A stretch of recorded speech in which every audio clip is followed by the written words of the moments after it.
Hello students, welcome to the video tutorial of informatics practices for class 12th. Today we'll be discussing the second part of the chapter, Introduction to Internet. In the previous part, we have already discussed that what is Internet, the introduction of the Internet, and how Internet is affecting our total modern today's modern world, today's modern scenario, various advantages which we are getting from the internet, and the various disadvantages as well. Okay, also we have discussed about the services of the internet, and we have discussed about the web servers or the web clients, okay, and the different services which are provided by the servers. Okay, today we'll be discussing about the urls. Okay, so let's begin. What is a url? Url basically refers to the uniform resource locator. Okay, so the name itself indicates that we are saying that uniform resource locator. That means whatever the resources are there, that has to be located from somewhere, and for locating that particular resource we need to have an address, okay, or a uniform address, because if all the addresses are same or three four addresses are same, how we can know that which particular information is which one. Okay, so we have to be very careful that all the information which we are having at a different set of locations used to have a different address or the uniform address. Okay, there should be different addresses. We cannot give three or four addresses as the same. Okay, because in that case we will be having problem in accessing that certain set of information. Okay, this is the uniform resource locator. So location on a net server is called a website. Okay, you know this thing that whatever the location is there, a location on a net server is called a website. Okay, each website has a unique address called url. Now whatever the websites which have been created on the internet is existing, that is existing because of their addresses. Okay, because if the address is not there, this url is not there, we cannot access those websites. Whatever the thing which we are typing to search for that particular website, that is actually the url of that website.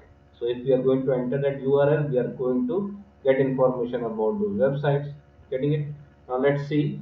The internet structure of the world wide web is built on a set of rules called the hypertext transfer protocol. You know these things, that whatever the thing which we are searching on the internet or browsing on the internet, it is only possible because of this hypertext transfer protocol. So the set of rules which govern this transferring of this data on a particular web server. Okay, and a page description language called the hypertext markup language. By these we have created these web pages. Okay, hypertext markup language. The hypertext transfer protocol, that is HTTP, uses internet addresses in a special format called the uniform resource locator. That has to be a There has to be a format in which these addresses has to be resolved or to be written. Okay, to get access to those informations, we need to have a particular organization of this address.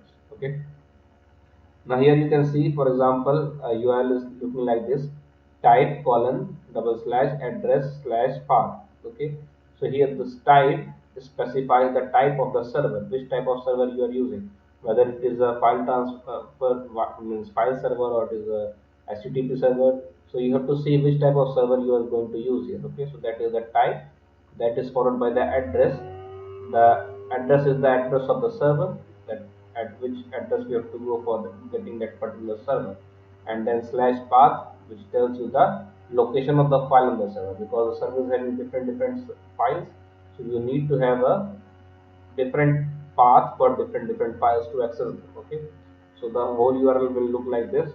Following the example of an url, here you can see http colon double slash encycle.msn.com slash getinfo slash styles.asp.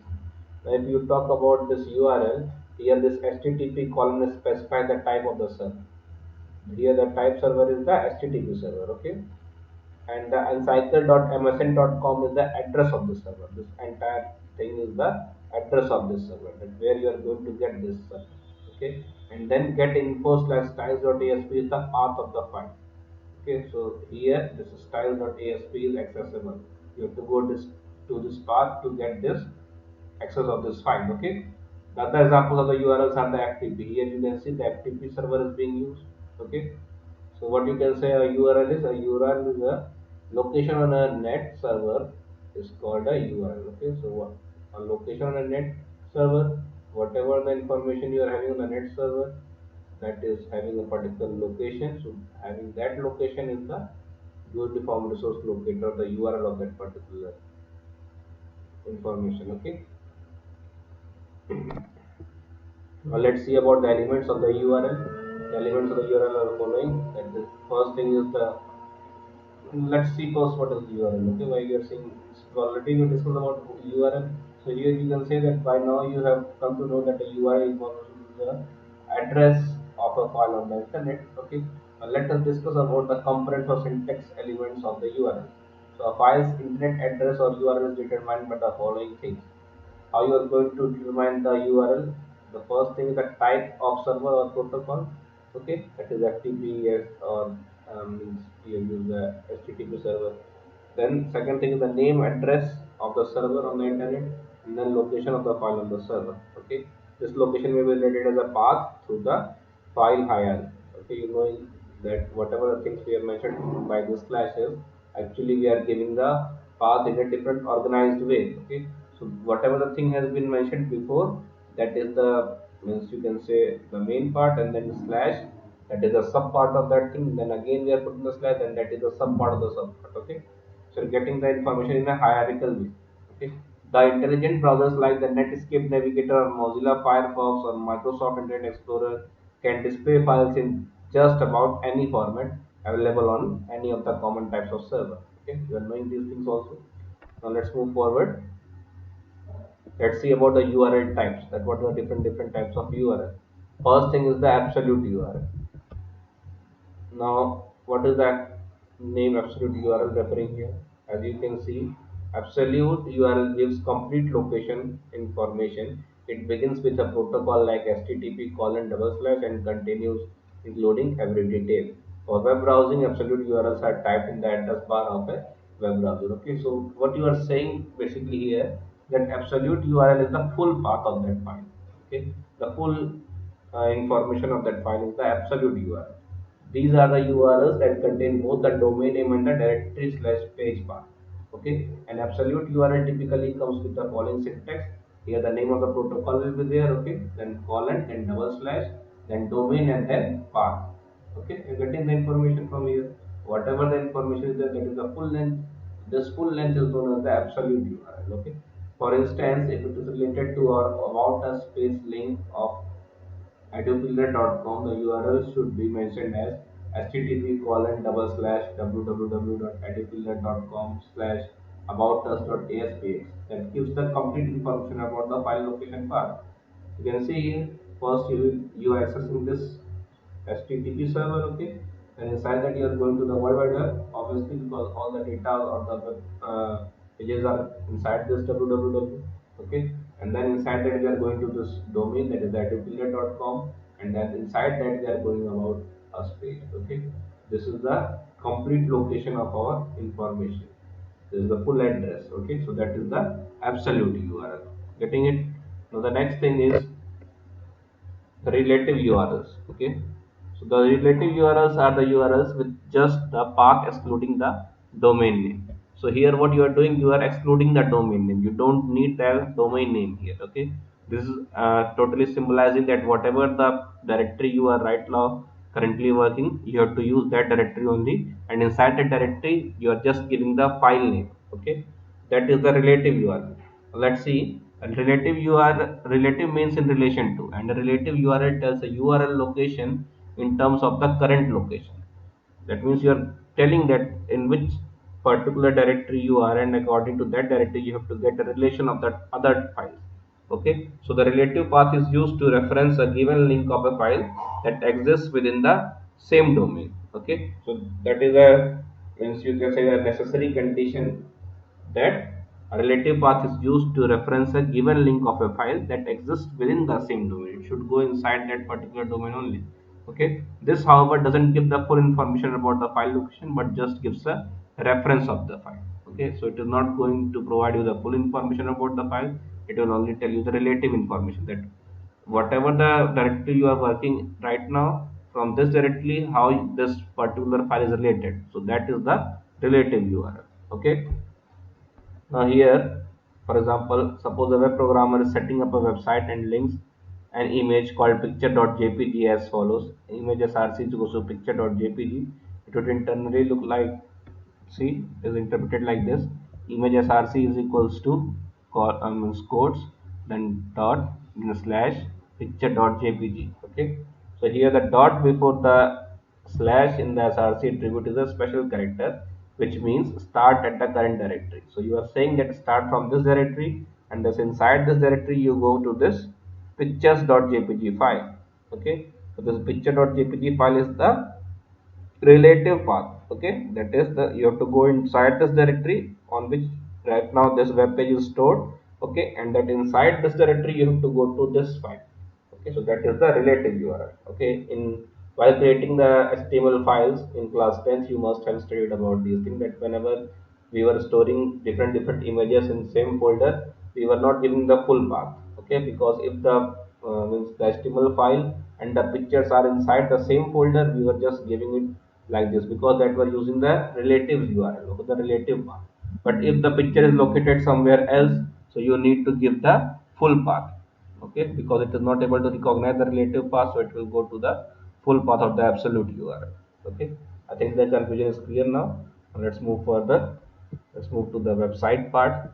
So you know that a website is a collection of web pages which are digital files generally written using a hypertext markup language. Okay, so what is a website? A website is a collection of web pages, or you can say the interrelated web pages. Okay, for a website to be available to everyone in the world at all times, it must be stored or hosted on a computer that is connected to the internet around the clock. Okay, so obviously it should be maintained and it should means be working all the time 24 cross 7. Okay, such a computer is known as a web server.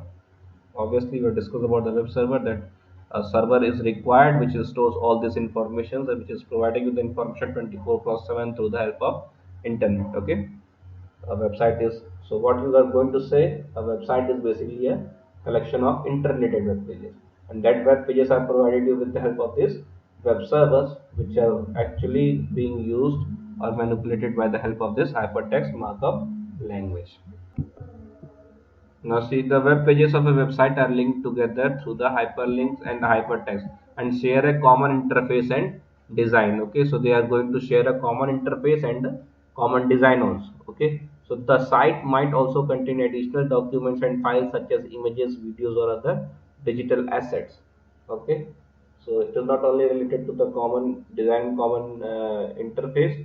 The site might also contain additional documents, okay, and files such as images, videos, or other digital assets. Okay, so here also a website definition is there. A website is a site, is a group of related web pages hosted on a web server and are linked together and share a common interface and design. Okay, now here let's move on to the components of a website, and what are the different components of a website. So the common components which we mentioned here in the websites are the web host, the address, the home page, the design, and the content. So obviously for having a website on the internet, it should be hosted on the internet. So that is the web host. Okay, so hosting is where a website is physically located. Okay, group means you have to tell that where this website is physically located. So that is only possible because of the hosting.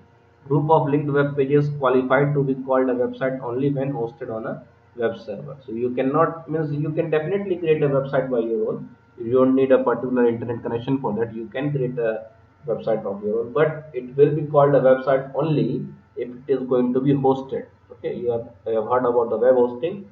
So only if the website is hosted on the internet, then only it is going to be qualified as a website. Okay, so on a web server somewhere are a set of files that are transmitted to your computers when they specify the address of the website. Okay, second thing is the address. Obviously the website has been hosted on a particular location, so the people need to get access of that location, that from where is you are going to access those websites. Okay, so that is the address of the website. So this is the address of the website, also called the URL of the site. When someone asks to see a website, he needs to put this address into the web browser and then ask the site to deliver the web pages. Okay, next thing is the home page. Obviously when you are going to open a website, you are going to see a page. So the first page which is visible to you is the home page. Okay, it is the first web page that appears when viewers go to a website. Okay. Next thing is the design. So design is the overall look and feel the website has as a result of proper use and integration elements like the navigation menus, the graphics layout, etc. So when you are talking about the design, that means you have to tell the how this website is going to look, how the pages will be linked together, and how they are going to be viewed by the user, whether they are going to like the colors of the websites, they are going to see the proper graphics on that things or not. Okay, so all the elements like the navigation menus, the graphics, and the layout, etc., covered inside the design of the website. Next thing is the content. So the content is the web pages contained in the website together to make up the content of the website. Okay, so whatever the things are there on the website is actually the content of the website. So inside the contents you are having the all the information about those websites. Okay, so here it is mentioned the same thing, that all the web pages contained in the website together make up the content of the website. Okay, it is very easy. The next thing is the navigation structure. Obviously the navigation structure is going to provide you the way in which you are going to navigate to that particular website. Okay, suppose there are home pages or the about us page or the registration page, there has to be linking among, there has to be organization of linking of those web pages, that on clicking on this page you will go to this part, on clicking on this page you will go to this part. Okay, that is the navigation structure. Okay, next thing is the web pages. Okay, a web page, what is the web page? A web page is a digital document that is linked to the world wide web and viewable by anyone connected to the internet having a web browser. Okay, so what is a web page? Web page is a digital document that is linked to the world wide web. Okay, and whoever is connected to the internet is going to access that web pages with the help of the web browsers. Okay, and this, it can contain any type of information such as the text, the colors, the graphics, the animations, the videos, and the sounds, etc. Okay, so all these are inside this web pages. Next thing is the components of the web page. The components of the web page include these things, that is the content wise and the structure wise. So if you're talking about the content wise, so according to the content, a website is having these two parts, that is the hypertext and the hyperlink. Now you have to be very careful with these two terms, hypertext and hyperlink. They may seem as a similar word, but they are actually different from each other. Why? Because hypertext is something which is written in a form of text. Okay, it can be, means it is not limited to only text. It can be graphics also. It can be sounds also. Okay, so whatever you are seeing on a particular web page, which is not looking like a normal text, that is actually a hypertext. Okay, so here you can say a hypertext refers to the combination of text, graphics, images, audios, and video tracks and hyperlinks. Okay, and when you are going to click on that web means hypertext, it is going to navigate you somewhere. Okay, so as soon as you are navigated somewhere, you are actually clicked on a hyperlink. Okay, so what this hyperlink is providing you? It is providing you the information where this hypertext is going to navigate. Okay, so it is mentioned here, hyperlink refers to the link from a hypertext file to another such file. A hyperlink can be in the form of graphic or text, again on clicking where the link document opens up. Okay, if you are going to click on the hyperlink, it is going to just navigate you somewhere. Okay, so obviously that is the difference between the hypertext and the hyperlink. I think it is clear to you. Okay, here also in this example you can see following figure shows you hypertext and hyperlinks in a web page. So see here, this hypertext comprises of text, graphics, pictures, audio, video. So here you can see this is the pictures. Okay, and suppose it can be audio also. If you are going to click here, if it's going to play audio, suppose, then that is also a hyperlink, sorry, hypertext. Okay, right now you can see an image here, so it is also a hypertext, and then different texts mentioned here are also under the hypertext. But as soon as you are going to click here, it will just change the cursor, because you see it is mentioned that notice that the cursor changes to a hand shape on hyperlink. So if you are going to hover your mouse over that particular place, it will become a hyperlink. Okay, so actually it is already created as a form of hyperlink, but only it is going to activate when you are going to click over it. Okay, so if you are going to click on that, it is going to navigate you to a particular address. Okay, so that is the hyperlink. Okay, now if you talk about the structure wise, so structure, it is having following components. the page title, the header, the body of the web page, and the navigation links and the footer. Okay, so all these comes under the structure wise components of the web pages. Okay, page title you already know, it is the single line text which is displayed on the title bar of the web browser. Okay, header, this is generally a one or two line text, sometimes a graphics image defining the purpose of the web page. So it will just tell you the purpose why this web page has been created. Okay, it is displayed at the top of the web page below the address bar of the browser. Okay, next thing is the body of the web page. Obviously this is the section below the header of the web page. It contains the actual content of the web page. Next thing is the navigational links, that on clicking on which tabs you will go to which particular location. So these are the hyperlinks placed on the web page using which you can move the linked web pages documents. Okay. Obviously, if you are having a website, that means it is collection of interrelated web pages. So when you are opening a home page, so obviously it should have links to different pages of that websites. Okay, so that comes under this navigational links. And then last you are having the footer, that is the bottom section of the web page, is the section where usually the copyright notice, website contact information, etc. is put.